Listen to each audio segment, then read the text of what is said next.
ప్రభునామమున అందరికీ వందనాలు. దేవుని వాక్యము నుంచి ఒక చిన్న వాక్య అంశాన్ని మనము నేర్చుకుందాం. ఈరోజు వాక్య అంశము ఏమిటంటే, తల్లి గర్భములో ఒక కుమారుడు గాను కుమార్తె గాని నీవు గాని నేను గాని ఈ భూమి మీద పుట్టుకొని వస్తున్న కోటాను కోట్ల మంది మనుషులు 9 నెలలు తల్లి గర్భములో దేవుడు రూపమిస్తూ 9 నెలల తర్వాత బయటికి తీసుకొని వస్తున్నాడు. అంటే దేవాతి దేవునికే ఒక మనిషిని మానవ ఆకారాన్ని తయారు చేయడానికి 9 నెలల సమయం పడుతుందంటే చాలా విచిత్రమైనటువంటి సంగతి. ఒక 3 నెలలు తయారు చేయొచ్చు కదా, 4 నెలలు తయారు చేయొచ్చు కదా, 5 నెలల తయారు చేయొచ్చు కదా. మరి దేవునికే 9 నెలల టైము పడుతుందంటే మన నిర్మాణం అనేటువంటిది ఎంత అద్భుతమైనటువంటిది, ఎంత రహస్యమైనటువంటిది అని మనం ఆలోచన చేస్తే కదా. ఒక గ్రంథకర్త 139వ కీర్తన మనం చూసినట్లయితే 13వ వచనాన్ని మనం చూసినట్లయితే ఒకసారి మనము ఆ వాక్యాన్ని చదువుకుందాము. కీర్తనల గ్రంథము 139 13వ వచనం నుంచి మనము కొన్ని వచనాలు మనము చదువుకుందాము. ఒకసారి 139వ కీర్తన 13 నుంచి మనము, నా అంతరింద్రియములను నీవే కలుగజేసితివి, నా తల్లి గర్భమందు నన్ను నిర్మించిన వాడవు నీవే, నీవు నన్ను కలుగ చేసిన విధము చూడగా భయమును ఆశ్చర్యమును నాకు పుట్టుచున్నవి, అందును బట్టి నేను నీకు కృతజ్ఞతలు చెల్లించుచున్నాను. నేను 15వ వచనం, నేను రహస్యమందు పుట్టిన నాడు భూమి యొక్క అగాధ స్థలములలో విచిత్రముగా నిర్మింపబడిన నాడు నాకు కలిగిన ఎముకలను నీకు మరుగై ఉండలేదు. నేను పిండమునై ఉండగా నీ కన్నులు నన్ను చూచెను. నియమింపబడిన దినములలో ఒకటైనను కాకమునిపే నా దినములన్నీ నీ గ్రంథములో లిఖితములాయను.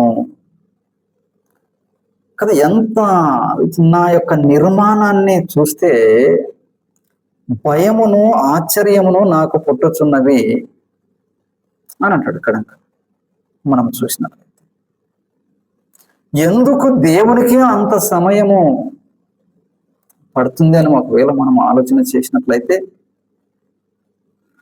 మనము ఈ భూమి మీద మన కళ్ళ ఎదురుగా కనిపిస్తున్నటువంటి కొన్ని జీవరాశులను కనుక మనం చూసినట్లయితే, ఒక పక్షి జాతిని చూడండి, ఒక జంతువు జాతిని మనము చూసినప్పుడు ఒకే విధంగా కొన్ని వందల రకాల పక్షి జాతి కనిపిస్తుంది. అంటే ఒకే విధంగా ఇదే అదే అనేటువంటి విషయము మనం గుర్తుపట్టలేము. అదే ఒక నక్క జాతి చూడండి, ఒక కుక్క జాతి చూడండి, ఒక పక్షి జాతి చూడండి, ఒక 100 పక్షులు వచ్చి కూర్చున్నాయంటే ఒకదాని తీరు ఒకటి సేమ్ ఉంటాయి, నష్టము లేదు. కొన్ని లక్షల పక్షులు ఒకే రకంగా ఉన్నా కూడా వాటి వలన సమాజానికి నష్టము లేదు, వాటికి కూడా నష్టము లేదు. మరి మానవ జాతి ఒకే రకంగా కాకుండా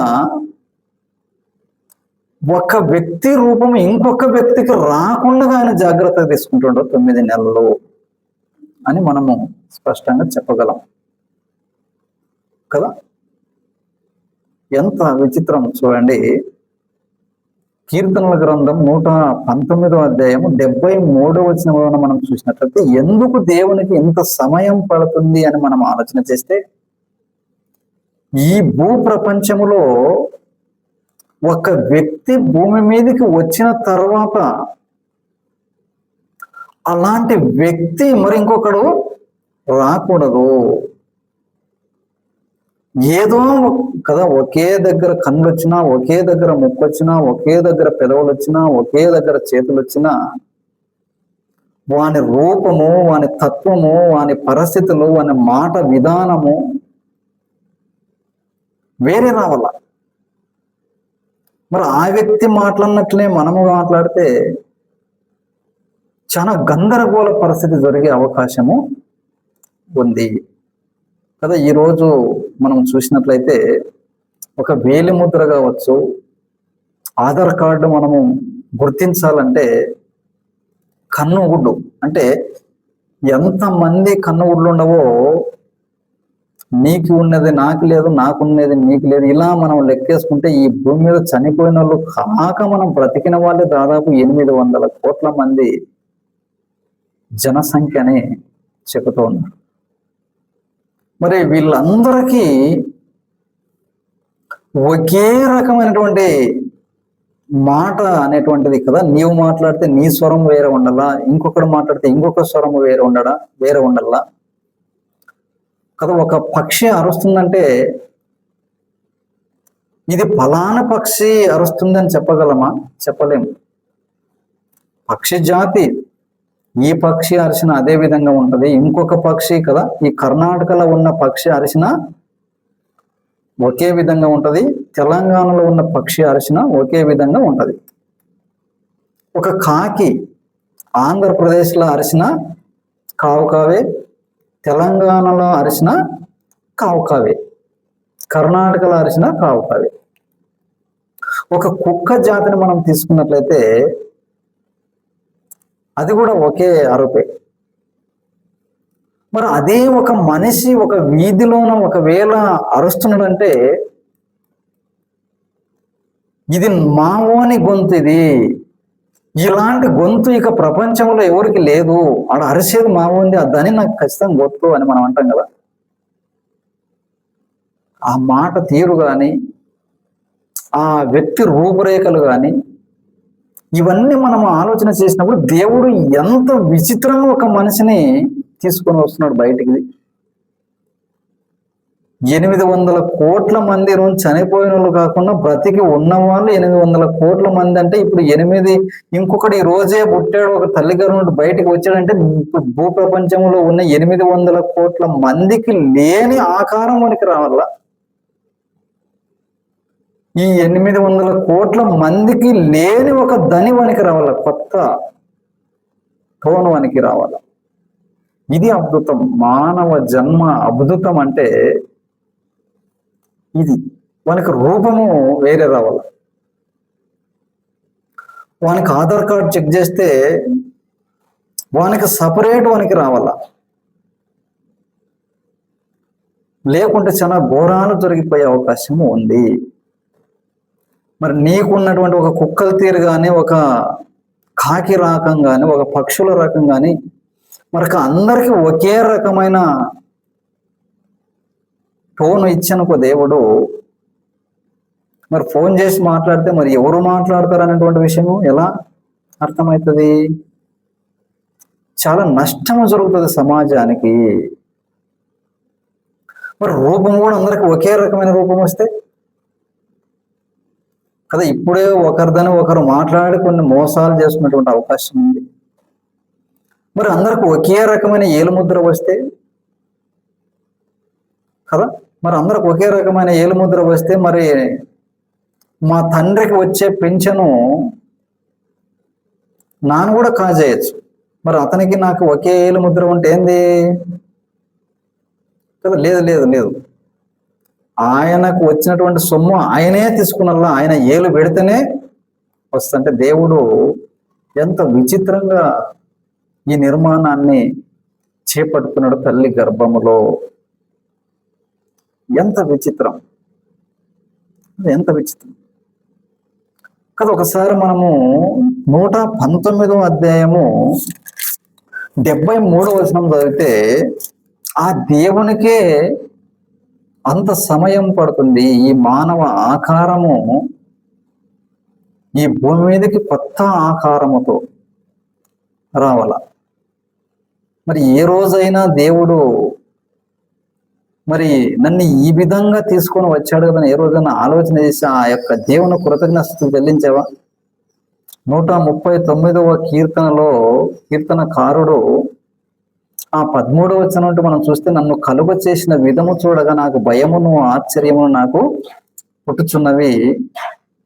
ఈ కలుగ చేసిన విధానాన్ని కనుక ఒకవేళ అర్థమైతే నీ కృతజ్ఞతలు చెల్లించకుండా నేను ఉండలేను అంటున్నాడు. మరి నీ పుట్టుక నీకు అర్థమైతే, నా పుట్టుక నాకు అర్థమైతే, మరి ఆ దేవుణ్ణి స్తుతించకుండా కృతజ్ఞతలు చెల్లించకుండా మనం ఉండగలమా? ఉండలేము కదా. ఎంత విచిత్రం చూడండి. ఆ దేవాతి దేవుడే, ఆ సర్వోన్నతుడే, సృష్టికర్తకే అంత సమయం పట్టిందంటే మన ఆకారము ఎంత కదా, టోన్ విషయము కావచ్చు, ఆకారం విషయము కావచ్చు, మాట విధానము కావచ్చు, తత్వము కావచ్చు, ఒకే దగ్గర ముక్కు వచ్చినా, ఒకే దగ్గర కళ్ళు వచ్చినా, ఒకే దగ్గర చెవులు వచ్చినా, నీవు వేరు నాకు వేరే, తత్వమే వేరే.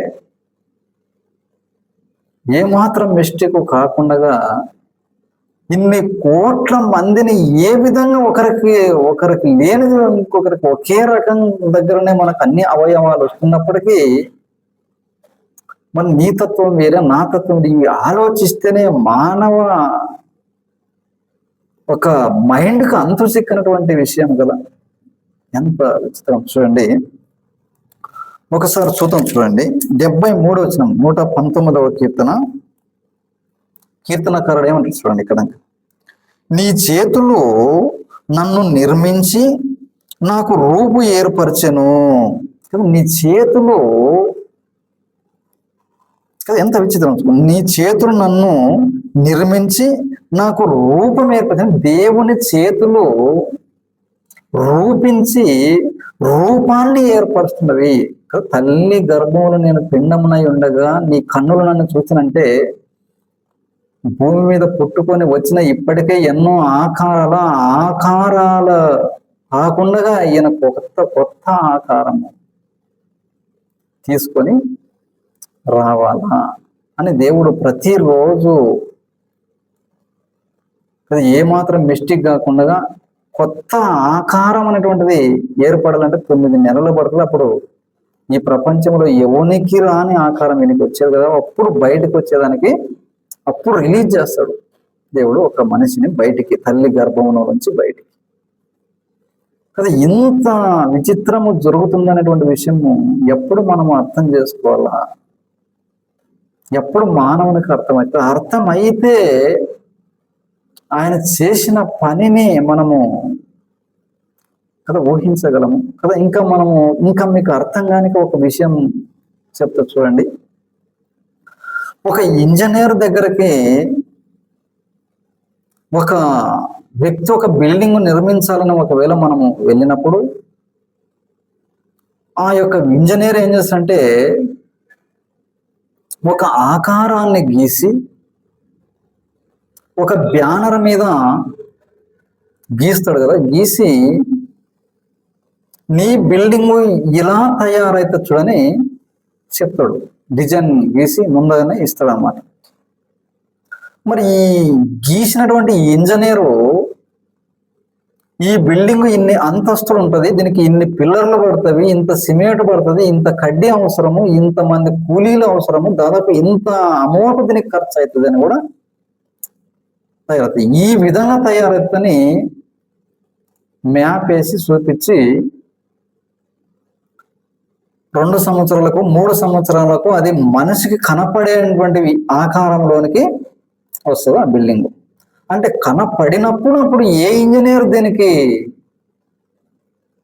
ప్రాణం పోశాడు అన్నప్పుడు సమాజము ఒప్పుకుంటది కదా. అంటే ఈ యొక్క బిల్డింగు ఇలా రావటానికి రాకముందు ఎవరి యొక్క తలలో ఉంది ఇది అని మనం ఆలోచన చేసినట్లయితే, ఒక ఇంజనీర్ బుర్రలో ఉన్నటువంటి దానిని ఒక కాగితం మీద వేసి అది మనుషులకు కనిపించే ఆకారంలోనికి రావాలంటే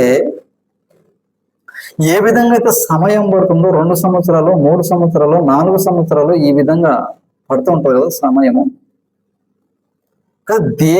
దేవాతి దేవునికి ఒక మానవ నిర్మాణం అంటాడు. అందుకే కదా నిర్మాణము అంటాడు. మనం నిర్మాణం అని ఎక్కడ అంటాము? పెద్ద పెద్ద అపార్ట్మెంట్లు, పెద్ద పెద్ద బ్రిడ్జీలు జరుగుతున్నప్పుడు బ్రిడ్జి నిర్మాణం ఇక్కడ జరుగుతున్నది, అపార్ట్మెంట్ నిర్మాణం ఇక్కడ జరుగుతున్నది అని చెప్తాం కదా. దేవుడు మానవుని నిర్మించే విధానములో ఆ యొక్క పదాన్ని ప్రయోగించాడు కదా, ఆ యొక్క పదాన్ని ప్రయోగించాడు. కాబట్టి ఎంత విచిత్రం చూడండి కదా. దేవుడు ఒక మనిషి, ఒక ఇంజనీరుకి ఏ విధంగా అయితే నెత్తిలో అది రాకముందే ఏ విధంగా అయితే ఉందో, నీ ఆకారము నా ఆకారము ఈ భూమి మీదకి రాకముందే తండ్రి ఆలోచనలో ఉంది అన్నటువంటి విషయం మనకి ఇర్మియా గ్రంథంలో స్పష్టంగా చెప్తారు. చూడండి, ఇర్మియా గ్రంథము 1వ అధ్యాయము 4వ వచనాన్ని కనుక మనం చూసినట్లయితే, ఇర్మియా గ్రంథము 1వ అధ్యాయము 4వ వచనాన్ని చూసినట్లయితే,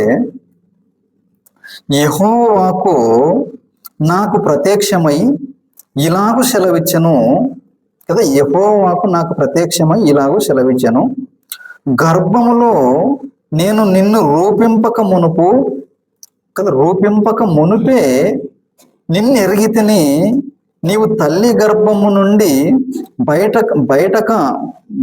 పడక మునిపే నేను నిన్ను ప్రతిష్ఠించి తిని, జనములకు ప్రవక్తగా నిన్ను నియమించి తిని.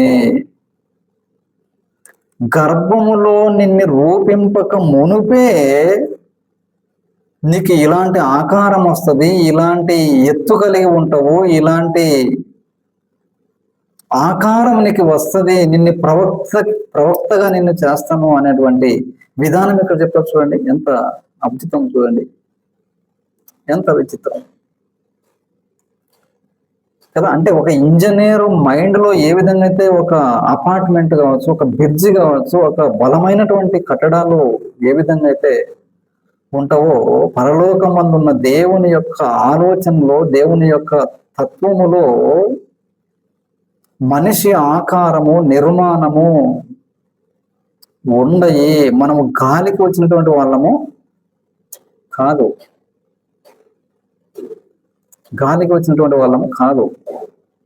కాబట్టి దేవుడు మనల్ని నిర్మించి 9 నెలలు తల్లి గర్భములోన మనల్ని నిర్మించి బయటికి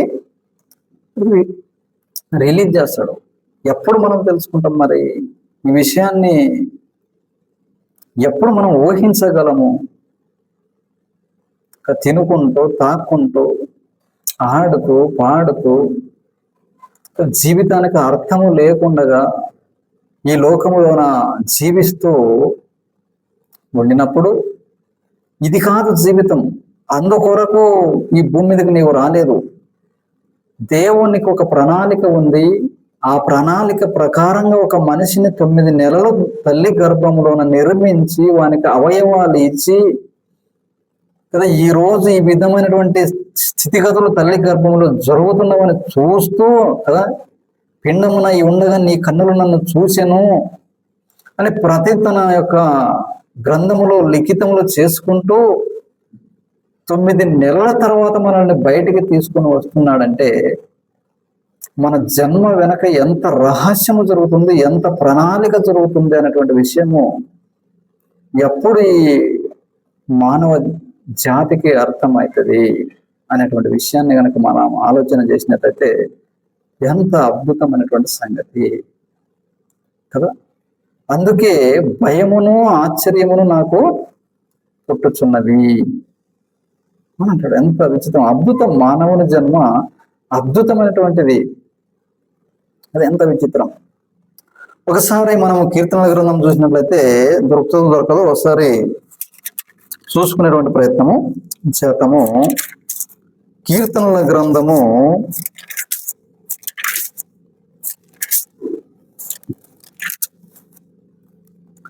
71వ అధ్యాయము 6వ వచనాన్ని కనుక మనం చూసినట్లయితే, గర్భవాసినైనది మొదలుకొని నీవే నాకు ప్రాపకుడవై ఉంటివి, తల్లి గర్భము నుండి నన్ను ఉద్భవింప చేసిన వాడవు నీవే, నిన్ను గురించి నేను నిత్యము స్తుతిగానము చేయుదును, నేను అనేకులకు వింతగా ఉన్నాను. మానవ జన్మనే ఒక వింత కదా. చాలా మంది ప్రపంచంలోన మనం చూస్తే మనుషులు కట్టిన కట్టడాలే కొన్ని వింతలుగా, ఇది 1వ వింత, ఇది 2వ వింత, ఇది 3వ వింత, ఇది 4వ వింత అని ఇట్లా వింతలు అని పేర్లు పెట్టాడు. దేవుడు ఏమంటాడంటే మనిషి అనేవాడే ఒక వింత అని చెప్తున్నాడు ఇక్కడ.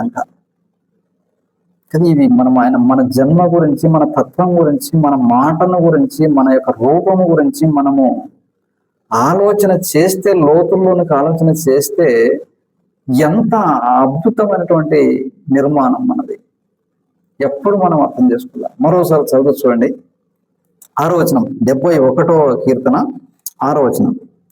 గర్భవాసినైనది మొదలుకొని నీవే నాకు ప్రాపకుడవై ఉంటివి. ఎప్పుడు నుండంట? గర్భవాసి అయినది మొదలుకొని ప్రాపకుడవు, పోషించేవాడు. ఎలా? ఇప్పటికీ వైద్యానికి అందడం లేదు ఇది. జోలాలి గర్భమందు ఎముకలు ఏ రీతిగా ఎదుగుతున్నవో నీకు తెలియదు అంటాడు ప్రసంగి గ్రంథంలో 11వ అధ్యాయం 5వ వచనంలోన. జోలాలి గర్భమందు ఎముకలు ఏ రీతిగా ఎదుగుతున్నదో మానవ ప్రపంచానికి తెలియదు, ఇప్పుడు కూడా తెలియదు, అప్పుడు కూడా అది తెలియదు. ఆయనకు మాత్రమే తెలిసినటువంటి నిజము ఇది. ఇదే ఒక వింత, ఇదే ఒక నిర్మాణము. అది ఎంత విచిత్రం.